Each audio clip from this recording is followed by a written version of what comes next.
Good morning. Good morning to you. This is Pip Coleman coming in to do the Find Your Soul show on a very wild and woolly, super stormy day down here in Phillip Island. So I thought I'd put my flower on to kind of remind me of the beach and the warmth. And then I've got my scarf on so that I can stay warm. And I thought this was an appropriate filter today. Those snowflakes are what we're feeling right now with the wintry weather. Quite interesting, actually, speaking of winter. I was reading the Moonology Diary, Yasmin Boland's Moonology Diary, and she was talking about how the actual season of winter starts on the 21st of June. And so that would be the official start of summer in the Northern Hemisphere. And she was saying how it's funny how the powers that be have decided that the 1st of June is easier to be the start of winter, and the 1st of December is easier to be the start of summer, for the seasons. It's just really funny how we humans like to control our environment and go, you know what, it's complicated to think of the 21st. Let's make it the 1st. And it's like, but the actual season starts on this date. Anyway, she was just talking about how interesting it is that we like to control our environment, or that we have a need to control our environment. Interesting. So, how are you? Good morning. Hi, Kerry. Nice to see you. If we drop out today, it's possibly because of the crazy weather here in Victoria. So I'll jump back on as soon as I can if for some reason the internet decides to go out. But today, say hello from wherever you're coming in and watching this video, whether it's live or whether it's on replay. We are continuing our conversation this week about failing boldly. So this week I wanted to talk about hitting rock bottom. And what does that mean? Have you ever been there? What did you learn when you were at that place of rock bottom? And have a bit of a conversation about that. And then I have a wonderful little mini meditation or prayer from the wonderful Rebecca Campbell called I Pray That You Hit Rock Bottom from her book Light is the New Black, because I felt like we needed to embrace the wonderful things that happen when we get to the lowest of the low point, where we think we've failed so massively that there is just no lower that we can go, and the amazing miracles that can happen when we get to that lowest point. And I was listening to Colette Barron-Reid on Instagram. She was doing a card reading, and interestingly, I just happened to, I don't believe in coincidence, I know that I was meant to turn Instagram on at that exact moment, but she was doing a reading for Gemini, which is my star sign, and the first card she pulled out was rock bottom. And I thought, how interesting that that's the card that she's pulled out when this is our topic for today. And her comments about rock bottom were very interesting. She said that rock bottom is a starting point. It's where you go when you've finished a round of learning and you are leveling up. You're going to the next level because you've done all that you need to do at this level. You've hit the rock bottom and you're starting again. It's a new level. It's a starting again point. So that was a really interesting. It's like it's time to regroup. It's time to take stock. It's time to be aware and realize that you're leveling up. And that is where you can get that reframe. If you think you're at rock bottom now, then it's a time to be excited about the future, there's no lower that you can go. If you're at rock bottom, there's no lower you can go. But I thought that was really interesting. People say, well, the only way is up. And that's, I guess, what they're talking about. And that's the first time Colette she put it in a really interesting way to kind of understand that whole concept of hitting rock bottom. So if that resonates with you, give me a thumbs up or a little heart. Make sure that you're out there and that you're that you're alive. If you're in Victoria, I hope you're safe and sound over there. And please feel free to, I'd like to encourage you to share what your memories of a rock bottom moment are. Feel free to, write a note in there. It might have been perhaps the end of a relationship, or maybe you felt like you got to that point when you were in a job, or perhaps you just felt like that you were, in a space of rock bottom just in general in your life. I know I was listening to Russell Brand talking on his podcast the other day, and he was talking about his drug addiction and the fact that he got to a point where he was at the lowest of the low and felt like he was a failure, everything was a failure, everything was the worst. And then he started to see the light. It was almost like the recognition that he was in that space allowed him to shift into well, what now? Sometimes we can go down in that spiral, can't we? We go down, we're going down, and we get kind of caught up in the drama and of life, and we go down. And then when we get to a point where we're, really low, it's like, oh my God, you have this realization moment that you're in the space of you've got to rock bottom, whereas in the process of going down there, you're just like, wow, like you're falling, but you don't actually realize until you get there, if that makes sense. So I guess I can share with you, some of I talk about a few of my, I don't know if they were right at rock bottom moments, but they were certainly getting close to rock bottom. And I, in my book, which some of you have read, the Finding Your Soul at Sea book, and one of them is probably there was an occasion where I felt like I was a failure, and what I would consider, close to rock bottom was when one of my bosses decided that he was going to have me, he wanted to get me fired, but what he did was he sort of went behind my back and read my emails, and then he collected them all and gave them to his boss, who then came and had one of those conversations with me about my behaviour. And because that person actually trusted me and knew me and didn't fully believe what this person had done, and it was clear that this had been sort of spun, in the direction of showing that I was not a good employee, and he knew otherwise, I was actually not I was not fired from my job, but I was transferred to another cruise ship.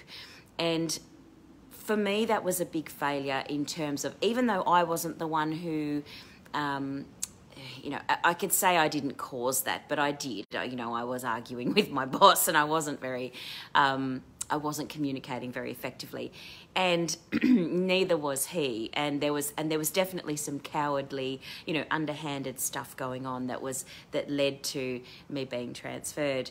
And in that moment, I did feel like I was a failure, because I felt like I could have done more to fix the relationship, or perhaps I could have gone to that boss, that higher up boss, and told him what was going on leading up to that event, the petty stuff, the arguments, the disagreements that were happening. I could have handled that better. And obviously we look back on things and we could handle almost everything better than what we did in the moment sometimes. So it's that feeling of not being the best that you could possibly be, that, it's always easy, what they say, 20/20 vision. When you're looking backwards, there's 20/20 vision, because you can see it more clearly when you're seeing it from later on when you're not in the moment, when you're not as emotional, you know. So I guess that was, for me, I felt like that was a failure of for lots of different reasons. Rock bottom, there was another occasion where I felt like I was really, really low. And by the way, I should say that after that event happened, there was a beautiful karmic retribution of my situation, because I was trying to get back to the cruise ship that I'd been transferred off, and there was a beautiful moment where I heard that my manager had was actually feeling very guilty about what he'd done, and a friend of mine actually went into bat for me and really supported me, and there was what I felt like there was a balance of energy, a rebalancing of energy around that situation. And I actually felt like I was in a better space by going to this other ship and not having to deal with this crazy manager. So it always works out for us. It's just the way that you need to reframe it so that you can see that the failure was actually an important lesson for you. And the other one that I was going to share with you today is in a relationship. There was a more significant relationship while I was working on the ships, and I went through the process of thinking that this relationship was going to evolve into something more, and that we were going to leave ships and live together and get married and have babies and do all those things. And there was a point at which the other person decided that wasn't going to work for them, that it wasn't working when we were on land. And so they pulled back and they started to sort of behave differently, and then they decided that they were going to go back to the country of their origin. And that for me was a failure as well. That felt like rock bottom. I was very upset that, you know, that we weren't able to make it work. And even saying that is interesting, isn't it? Like, we say, I feel like I need to make it work. And then you go, well, hang on a second. Isn't that like trying too hard? If something's not easy, if something's not moving in the direction that it needs to be, if both parties are not working together to make something be amazing, if you feel like you have to really, really try hard, then there's something that's not gelling there. There's a disconnect. And so anyway, in that moment, I felt like I'd failed, and there was a rock bottom moment around, you know, am I ever going to find, you know, the right person for me? Am I ever going to be in a relationship where it's actually equal and both people want to be, you know, put the same amount of energy into the space? And it's normal to have those sorts of questions come up when you have a failure, whether it's a relationship or a job or whatever it is that's going on.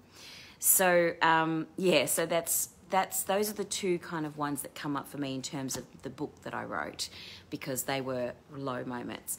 There have been other rock bottom moments, what I would consider rock bottom. Some people probably go, oh, you know, that's beige, that's very ordinary compared to my rock bottom.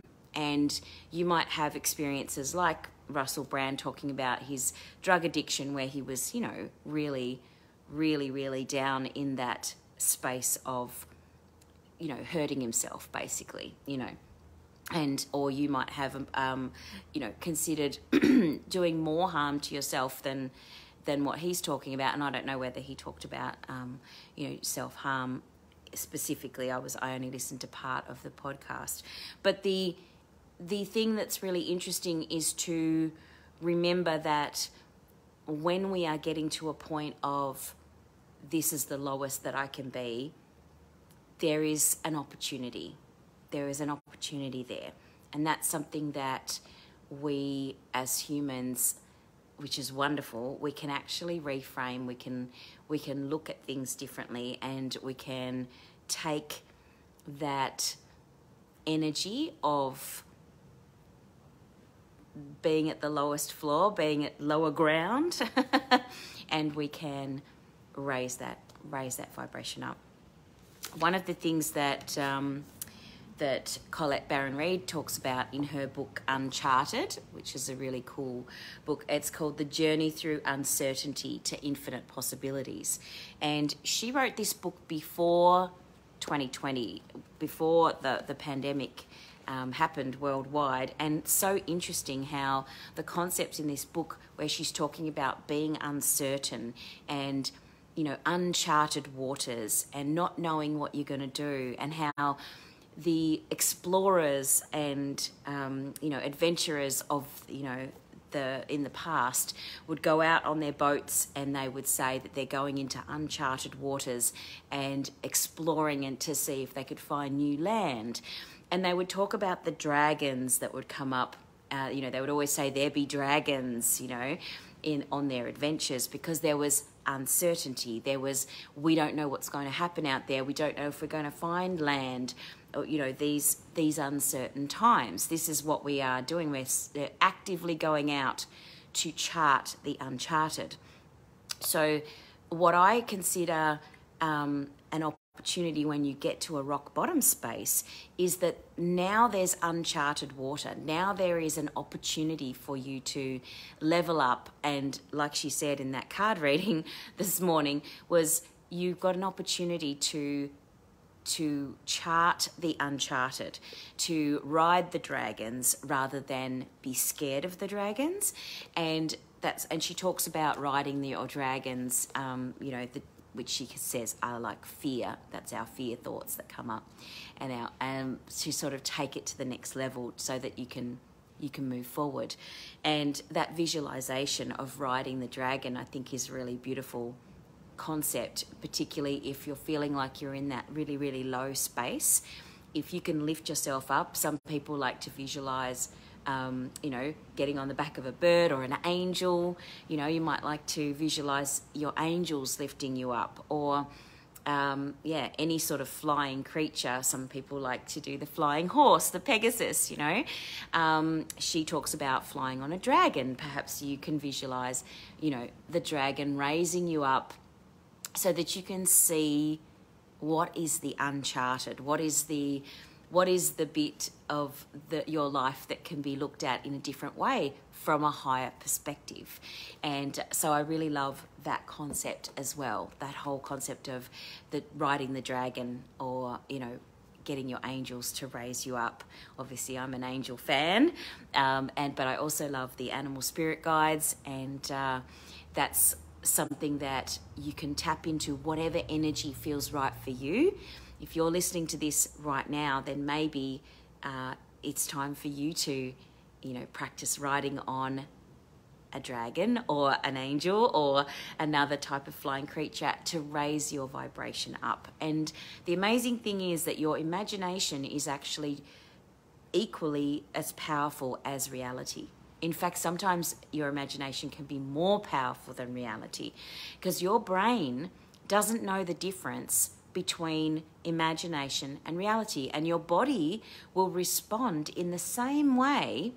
When you're imagining something, your physiology is the same as when you are actually doing it. So that's why sports people visualize, you know, taking the goal, you know, shooting the goal in basketball, or, you know, kicking the goal in football, or they visualize themselves playing the golf stroke, or playing the whole game. You know, people will actually, that is actually a legitimate technique of getting yourself in the headspace, mind space, focus, you know, getting yourself ready for an event. Oop, there goes the power.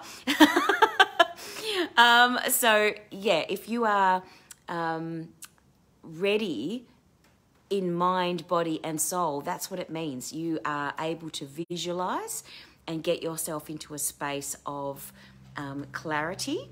Then that concept of imagining is actually super powerful. That's what visualization is. It's imagining that you are actually doing the thing.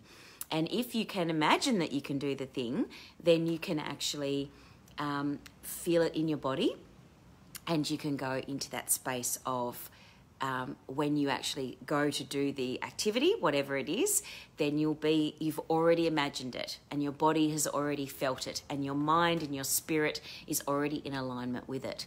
So that is really, really cool. So if you like that idea, that concept of riding the dragon, lifting yourself up to the higher space, then it's literally about you closing your eyes and visualizing your favorite flying creature, and then you get on the flying creature and you take a ride. So Colette has a full meditation that she does in her book Uncharted, and she I'm sure that she would have recorded it. If not, I'll have to have a look and see if I can record it as at some point. Anyway, I haven't done that, but but that's something to take a look at as well, is the riding on the dragon meditation. Yes, I'm just having a quick look to see if get on a winged creature. Yes, so it's a full meditation that she does, which is really cool. I'm going to make a mark of that. I'm going to make a little mark on my book, and I will do that meditation and post it for you. So let me know if that's something that you would like to do. So let's do our prayer, because it's time for me to finish up, because I don't know how much battery time I'm going to have if the power's gone out now. So, yay, windy weather. So if you'd like to close your eyes and do this as a little mini meditation, I'm going to take you through Rebecca Campbell's I Pray That You Hit Rock Bottom mini meditation. So let's take a couple of deep breaths. If you'd want to put your hand on your heart, breathing in and breathing out, and finding yourself in this space, in this time. Breathing in and breathing out. And one more time, breathing in and breathing out.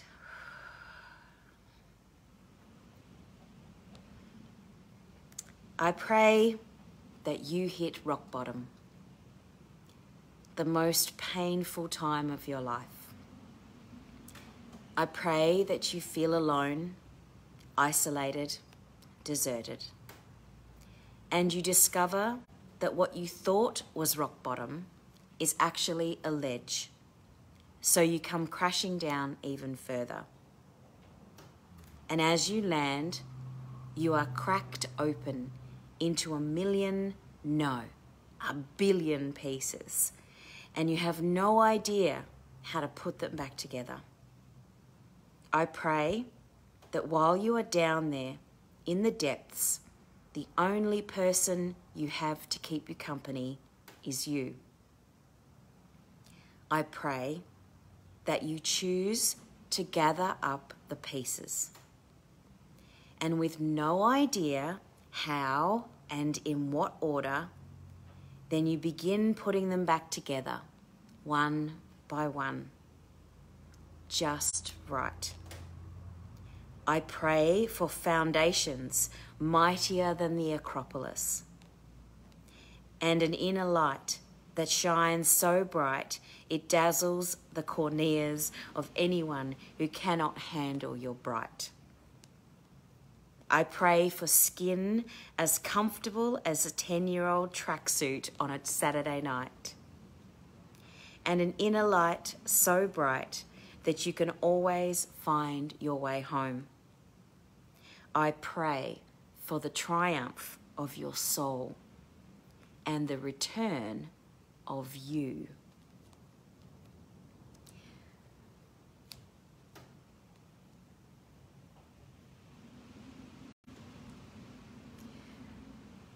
And as you take this breath